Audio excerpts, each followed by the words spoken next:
Hi guys! Tudo bem com vocês? Então, o meu nome é Leonardo e vocês estão todos bem-vindos à primeira aula do primeiro ano de língua inglesa, ok? Então agora, nessa primeira aula, nós vamos trabalhar o Simple Present. Quando usar o Simple Present? Primeiro, quando falamos sobre algo que é um fato, né? The earth is round. A Terra é redonda. Isto é um fato. Segundo caso, quando nos referimos a uma rotina. Por exemplo, algo que você faz todos os dias. I get up at 7 o'clock every day. Terceiro caso, para expressar opiniões, sentimentos, desejos, preferências e gostos. Example number 1. I think you are right. Eu acho que você está certo. Example number 2. I wish you were here. Eu queria que você estivesse aqui. Como usar o Simple Present? Essa explicação de como usar eu estou dividindo em duas partes. Na primeira trabalharemos apenas com os pronomes I, eu, you, você, we, nós e they, eles. Num segundo momento nós vamos trabalhar com os pronomes da terceira pessoa do singular he, she, it. Aguarde aí, wait a minute. Frase afirmativa. I study hard every day. Eu estudo bastante todos os dias. Example number 2. You play the piano. Você toca o piano. Example number 3. We love this movie. Nós amamos este filme. Example number 4. They go to school by car. Eles vão para a escola de carro. O que nós podemos observar em comum nessas quatro frases? Em todas elas, o verbo que está aqui, go, love, play, study, ele está no infinitivo e sem o to. Ok? Então lá. Vamos ver agora então as frases negativas. Eu peguei as mesmas frases para que você perceba a diferença nesse caso, ok? Então, frase negativa, nós vamos acrescentar o do not ou don't, que é a versão contraída. Example number 1.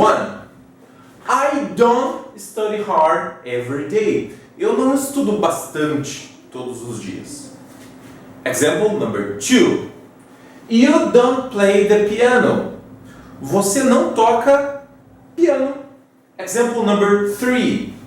We don't love this movie. Nós não amamos este filme. Example number 4. We don't go to school by car. Nós não vamos para a escola de carro. O que nós percebemos nessas frases negativas que estão no Simple Present, com os pronomes I, you, we e they. Nesses casos, o verbo se mantém no infinitivo e sem o to. Perceba que não tem o to aqui antes do verbo. Outra coisa, o verbo auxiliar do mais not, ele é usado entre o sujeito e o verbo principal da frase. Então aqui nós temos o sujeito, os verbos da frase e aqui o do not. Forma interrogativa, com as mesmas frases. O que acontece na interrogative sentence, nas sentenças interrogativas? Você vai colocar o do antes da frase, vai começar a frase com o do, depois a sentença e o question mark, ponto de interrogação, no final da frase. Example number 1. Do I study hard every day? Eu estudo bastante todos os dias, então você está perguntando a si mesmo, ok? Example number 2. Do you play the piano? Você toca piano? Example number 3. Do we love this movie? Nós amamos este filme. Example number 4. Do they go to school by car? Eles vão para a escola de carro? O que acontece nessas sentenças em comum? Aqui, o verbo ele está no infinitivo sem o to, né? Como vocês podem ver, os verbos se mantêm na mesma forma. Segunda situação, o verbo auxiliar do antes do sujeito. Então, o do está aqui no início da frase, como vocês podem ver. E o ponto de interrogação, que é o question mark, ele é adicionado ao final da frase. Continuando, E aí pessoal, tudo bem? Vamos então agora para a parte 2, onde nós vamos falar apenas sobre os pronomes he, she, it, que é a terceira pessoa do singular, que exige bastante atenção. Então vamos ver a frase afirmativa na terceira pessoa do singular. A frase afirmativa você não vai usar o pronome do ou does, você não vai usar nenhum dos dois, beleza? Então o que você vai fazer? Vamos ver os exemplos e depois explicar. Temos aqui, he studies hard every day. Ele estuda bastante todos os dias. She plays the piano. Ela toca o piano. He loves this movie. Ele ama este filme. She goes to school by car. Ela vai para a escola de carro. E depois acrescentamos uma frase aqui, porque não tínhamos uma frase para o it. It works very well. Isto funciona muito bem. Lembrando que o verbo work ele é muito conhecido como trabalhar, mas ele também pode ser funcionar. O que aconteceu aqui então?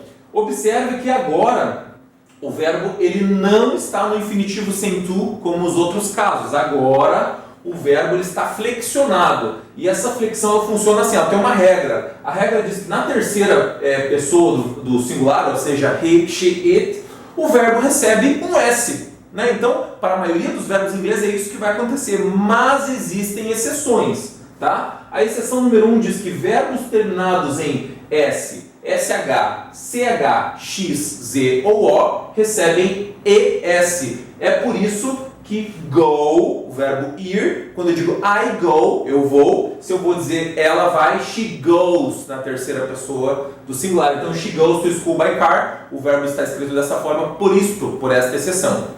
Aqui no caso, love, ele não é terminado com S, SH, CH, X, Z ou O, então ele apenas recebe o S, que é a regra. Depois o verbo work, que é trabalhar ou funcionar, nesse caso funcionar, também apenas recebe o S. Né? Segunda exceção diz que verbos terminados por Y, precedido de consoante. O que significa isso? O verbo termina com Y e antes do Y tem uma consoante, que é o caso do verbo study, que o Y é precedido da consoante D. Quando isso acontece, o verbo ele perde o Y e no lugar acrescenta-se o IES, como no caso de study, que virou studies. Ok? Então, he studies, ele estuda, I study, eu estudo. Então essas são as frases afirmativas apenas na terceira pessoa do singular. Vamos ver agora como são as frases negativas. As frases negativas, temos aqui, he does not ou doesn't study hard every day. Ele não estuda bastante todos os dias. Depois, she does not play the piano. Ela não toca piano. He doesn't love this movie. Ele não ama esse filme. She doesn't go to school by car. Ela não vai para a escola de carro. It doesn't work very well. Isto não funciona muito bem, tá? Então aqui o que está acontecendo? Observações. O verbo ele está no infinitivo. Veja que ele está no infinitivo sem o to, né, na frase negativa. E o verbo principal da frase. E o verbo auxiliar é o does agora mais o not. E esse does not ou doesn't ele fica entre o sujeito e o verbo principal da frase. É isso aí, galera. Estamos finalmente na última parte. Agora vamos ver as frases interrogativas do Simple Present quando o pronome estiver na terceira pessoa, ou seja, he, she ou it. Temos aqui a primeira frase. Does she study hard every day? Ou seja, ele estuda bastante todo dia? Does she play the piano? Ela toca piano? Does he love this movie? Ele ama este filme? Does she go to school by car? Ela vai para a escola de carro? E does it work very well? Isto funciona bem? Então, o que nós temos aqui de características nesse tipo de frase? Temos aqui o verbo no infinitivo sem o to. Então, todos os verbos study, play, love, go e work, eles estão no infinitivo e eles estão sem o to. Tá? Segunda coisa, o verbo auxiliar does, antes do sujeito. Então, aqui antes dos sujeitos da frase, que são os pronomes, o verbo auxiliar does, ele está aparecendo agora na terceira pessoa. E o ponto de interrogação, que ele é acrescentado às frases, porque obviamente é uma pergunta. Lembre-se também de dar a entonação certa de pergunta, tá bom? E agora seguindo, let's practice. Vamos praticar um pouquinho então para ver se a gente conseguiu entender. Se você tiver dúvidas, tente fazer, pause o vídeo. Se não conseguir, veja a resposta que eu vou fazer, tá bom? Então nós temos aqui a frase I love you, eu amo você. Como eu diria usando she, ou seja, ela ama você, she é ela, né? Então ela ama você. Vai lá, faz aí. Não conseguiu? Então vamos lá. She. Terceira pessoa, o verbo love recebe um S. She loves you. Você acertou? Very good! Congratulations! Vamos agora para a segunda frase. A mesma frase, I love you, só que agora nós temos que dizer nós, we, e not. É uma frase negativa. Então, nós não amamos você. We don't love you, we hate you. Como que a gente faria isso? Então, nós não amamos você. Você vai colocar o pronome we, né? No caso de I, you, we, they, nós vamos usar o verbo auxiliar do, né? Mais o not. E depois o verbo no infinitivo sem to, o love, e o you. E por último, o último exercício para a gente praticar, nós temos aqui a mesma frase, I love you, só que agora eu gostaria que fosse uma pergunta, tá? Que começasse com eles, they, e me. Então, se a frase eu amo você seria eles me amam? Como eu faço essa pergunta? Eles me amam? Né?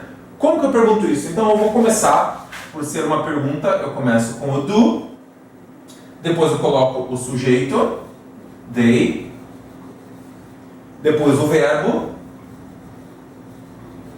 e por último o me. Question mark, ponto de interrogação. Do they love me? Eles me amam? Então, gente, se você não entendeu ainda nesse momento, é legal você assistir mais vezes, é legal você procurar mais recursos para poder entender melhor, ouça bastante música em inglês, assista muitos filmes, que com certeza isso vai ajudar. Essa é uma aula complementar às aulas do Aula Paraná e eu espero que vocês tenham gostado. Bye bye!